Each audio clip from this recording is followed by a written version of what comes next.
Conviction. T'es pas content? Mais comment tu croyais coucher avec toutes tes maîtresses, hein? Ça va faire 3 mois. Je dis bien 3 mois que je vais te voir ailleurs. Bienvenue sur le plateau de Conviction. Vous êtes bien sur Radio Mboté, la voix de la diaspora africaine. Et aujourd'hui, eh bien, j'ai le grand plaisir d'accueillir une femme de culture, Christine Rugurika, metteur en scène. Elle est l'auteur d'une pièce qui a fait énormément parler d'elle. Il s'agit de Pas un regard en arrière. Elle est également la présidente de Kairos Jeunesse ASBL, mais également productrice et fondatrice de DSBC Productions. Christine Rugurika, bonjour. Bonjour. Je l'ai dit en vous présentant il y a de cela quelques instants, vous êtes l'heureuse auteure de Pas un regard en arrière. Alors avant de parler précisément de cette pièce de théâtre, on va peut-être parler de votre cheminement personnel. Dites-nous ce qui vous a mis sur la route du théâtre. En fait, j'aimais bien écrire, enfin à l'époque. Je ne suis pas très vieille, mais bon. J'aimais bien écrire, voilà, il y a à peu près 50 ans. Okay. Non, en fait, j'aimais bien écrire des histoires, mais en fait, je ne savais pas sous quel format, en fait, les présenter. Et donc vers les années 90, avec un groupe de filles, on a créé la pièce de théâtre Cendrillon ou La fièvre africaine. On l'a jouée à Bruxelles, donc c'était la version africaine de Cendrillon. D'accord. Donc, et c'est vraiment là que j'ai découvert que j'aimais beaucoup, en fait, le théâtre. Et pas seulement écrire, mais vraiment voir le produit final, en fait, sur scène. Donc, je me suis rendu compte que j'aimais beaucoup ça. Alors, donc après, j'ai été vivre en Angleterre. Donc, ce que j'ai fait, c'est que le texte qu'on avait écrit, donc je l'ai traduit en anglais, et donc je l'ai fait avec des acteurs là-bas en Angleterre. Et donc là aussi, on a tourné pour 13 dates à Londres. Et donc voilà, après, donc c'est vrai qu'avec la fatigue et tout, bon, j'ai un peu arrêté. Mais j'avais cette histoire, donc Pas un regard en arrière. Bon, ça a plusieurs titres, mais bon, le titre final, c'est Pas un regard en arrière. J'avais cette histoire que j'écrivais, mais vu qu'elle était longue, je me disais, sur une pièce de théâtre, ça va jamais, c'est trop long. Donc après, donc je me suis dit, bah tiens, pourquoi pas faire une série? Et donc là, avec certaines connaissances, on a fait en fait une série, mais sur le web, parce que bon, c'est pas évident d'être sur les grosses TV. Et comme moi, j'ai pas du tout d'expérience en matière d'écriture, en matière de réalisation, je me suis dit bon bah voilà, on va essayer comme ça. Et donc pendant 2-3 années, on a fait en fait une web série donc à Londres sur qui à l'époque s'appelait Breach. Et ensuite, donc, je suis revenue en Belgique. Et donc, quand je suis revenue en Belgique, voilà, j'avais toujours ce texte donc, de Breach. Et je me suis dit, bon, en Belgique, ok, parce qu'en fait, la série, on essayait de la mettre à la TV, en fait, sur les TV africaines en Angleterre. Donc, pour finir, ça n'a pas abouti. Donc, je me suis dit, bon, ben, j'ai cette histoire, je pense quand même que c'est un certain potentiel. Donc, qu'est-ce que je pourrais, en Belgique, en tout cas, qu'est-ce que je pourrais faire? Et comme je sais qu'il n'y a pas de chaîne africaine et que je ne pense pas que les chaînes de base, ici en Belgique ou en France, les prendraient, je me suis dit, bon, ben, pourquoi pas revenir au théâtre et voir un peu comment les gens vont réagir. Alors, précisément, voilà. Vous vous lancez dans le théâtre avec cette soif insatiable qui est la vôtre pour l'écriture. Vous arrivez dans un environnement qui est déjà, on peut le dire, saturé d'une certaine manière, puisque chacun se cherche dans le milieu théâtral. Oui. Il y a des personnes qui sont quasiment dans la même quête que vous, c'est-à-dire à la recherche éventuellement de production, ou en tout cas d'un système qui leur permet de pouvoir monter leurs pièces. Comment vous avez fait pour finalement convaincre certains de vous suivre? Comment s'est passé le travail de recrutement au niveau du casting? Oui. Il y a tout un travail qui s'est fait, j'imagine, en amont. Oui. Vous diriez que c'était beaucoup plus facile ici qu'en Angleterre, par exemple? En fait, ça a été plus difficile ici, mais ça a été plus facile que je pensais. Très bien. Voilà. J'essaie de vous suivre. Donc, parce qu'en fait, ce qui se passe, c'est qu'en Angleterre, en fait, la communauté black, si je puis dire, parce que bon, voilà, c'est les acteurs, c'est des histoires pour la communauté black. Ils sont très faciles à trouver, donc il y a plein de sites internet où vous pouvez trouver des acteurs et tout. Donc il suffit de mettre une annonce, vous avez plein de gens qui s'inscrivent au casting. Ici, je me disais, bon, bah ici, moi ça faisait 6 ans que je connaissais plus personne.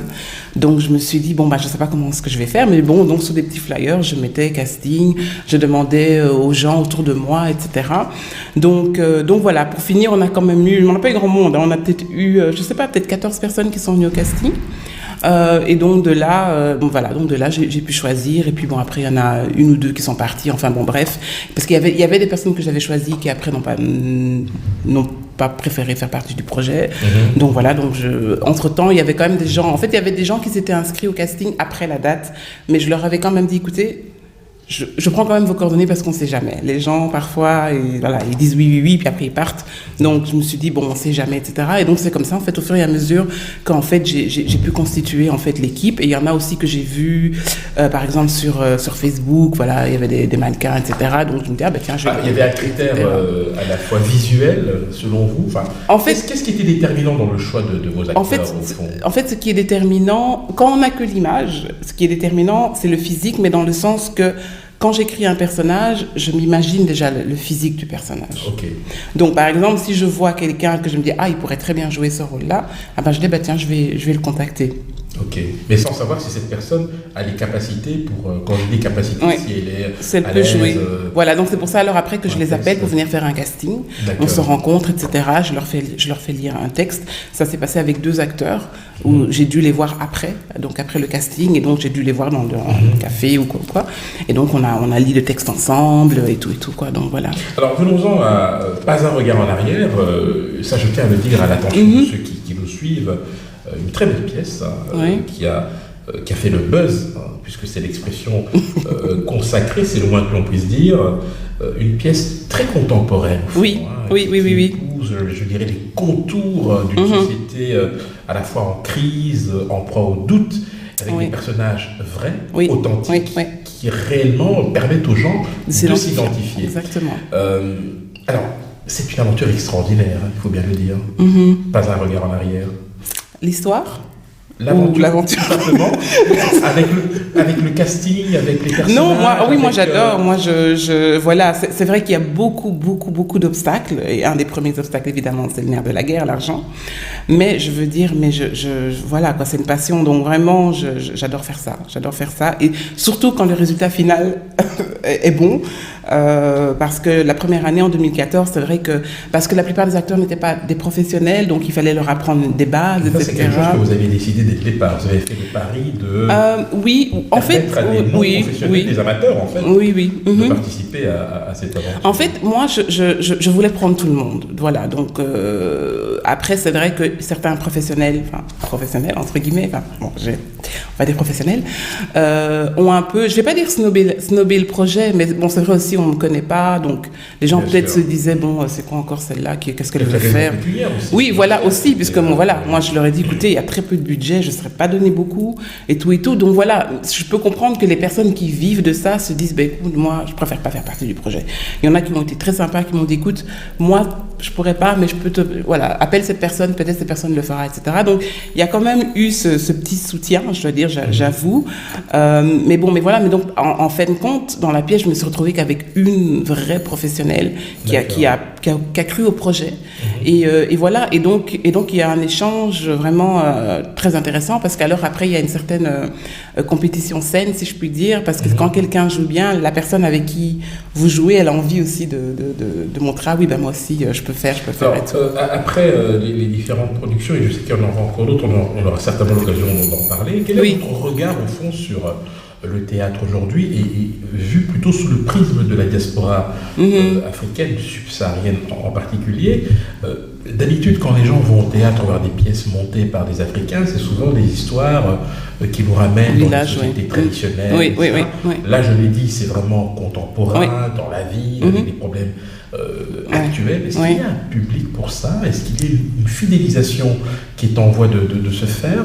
Et surtout, quelles sont les impressions, au fond, qui vous reviennent, les retours que vous avez eus après vos différentes productions? En fait, moi, il y a beaucoup de gens qui ont dit qu'ils ne s'attendaient pas du tout à ça. Donc, je ne sais pas à quoi ils s'attendaient. Enfin bon, beaucoup de gens trouvent justement la pièce... Actuelle. Oui, voilà, c'est ça, contemporaine. Il y en a qui s'identifient, il y en a même qui vont aux acteurs, qui disent « Ah, mais j'ai vécu ça, j'ai vécu la même chose ». Il y en a même pendant la pièce qui vont dire des phrases, donc les phrases du texte, parce qu'ils s'y attendent, quoi. Ils disent oui, parce que tellement qu'il y a sûrement qui ont vécu la même situation. Et alors ils disent et ils réagissent vraiment dans la pièce, vraiment la pièce, enfin le spectacle se passe dans le public et sur scène, quoi. Donc c'est vraiment une très bonne ambiance. Et un des techniciens, d'ailleurs, il disait ouais, j'aime vraiment ta pièce. Enfin, c'est un qui nous aidait pour le son. Et alors il disait ouais, on a l'impression que c'est le théâtre de l'époque où le public réagit beaucoup, où il y a vraiment de l'échange, etc. Et donc voilà, moi j'ai vraiment envie de faire quelque chose de convivial, que les gens, parce que voilà, les gens aussi disent oh, mais de toute façon les gens ne vont plus au théâtre. Bon voilà, il y a beaucoup de gens qui ont dit ouais, plus personne ne va au théâtre. Voilà, vas-y, fais ta pièce. Mais bon, voilà quoi, c'est pas gagné d'avance, quoi. Alors Christine Rougolka, on approche petit à petit du terme de notre entretien. Oui. Vous avez des projets plein la tête, j'imagine. Oui. C'est quoi la prochaine étape? Alors la prochaine étape, donc c'est encore jouer. En fait, nous on aimerait vraiment jouer dans toute la Belgique, enfin dans toute la Belgique, en tout cas dans des grandes villes de la Belgique. Donc là, on va jouer à Liège le 26 septembre. On va jouer au Théâtre Universitaire Royal de Liège. Et on va bien sûr revenir sur Bruxelles parce que beaucoup de gens demandent qu'on revienne jouer à Bruxelles. Donc voilà, donc en 2016, vraiment, on aimerait vraiment... Je pense que 2016 peut-être sera la dernière année où on va jouer. Mais on a vraiment envie de jouer un maximum. Une adaptation pour la télévision, le cinéma, est-ce que vous y pensez déjà? Oui, j'y pense. Oui, j'y pense. J'ai un petit projet là-dessus, mais je vais pas en parler pour l'instant. Ah, quel dommage. On va laisser. D'avoir l'exclusivité. Dès que c'est confirmé, voilà. Radio Mboté aura l'exclusivité. Christine Rougolka, merci infiniment d'avoir répondu aux questions de Radio Mboté. Un dernier mot peut-être pour ceux qui nous écoutent? Un dernier mot, en tout cas venez supporter la pièce, pas un regard en arrière.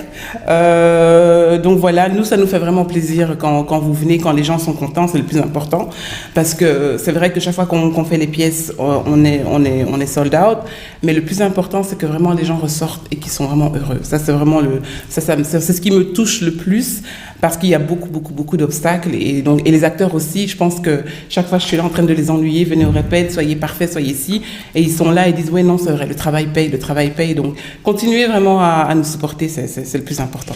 Eh bien, message reçu 5 sur 5, Christine Rougolka, vous êtes la présidente de Kairos Jeunesse ASBL, fondatrice de DSBC Productions et je l'ai dit, auteur et metteur en scène de la pièce Pas un regard en arrière. Et je voulais rajouter juste un petit truc, parce que c'est vrai que en fait, je travaille aussi avec une collègue donc en Angleterre, Serena Nalty. Donc voilà, on travaille ensemble, donc il faut que je parle d'elle aussi. Radio Mboté la salue également. Voilà. Amicalement. Merci infiniment. Merci.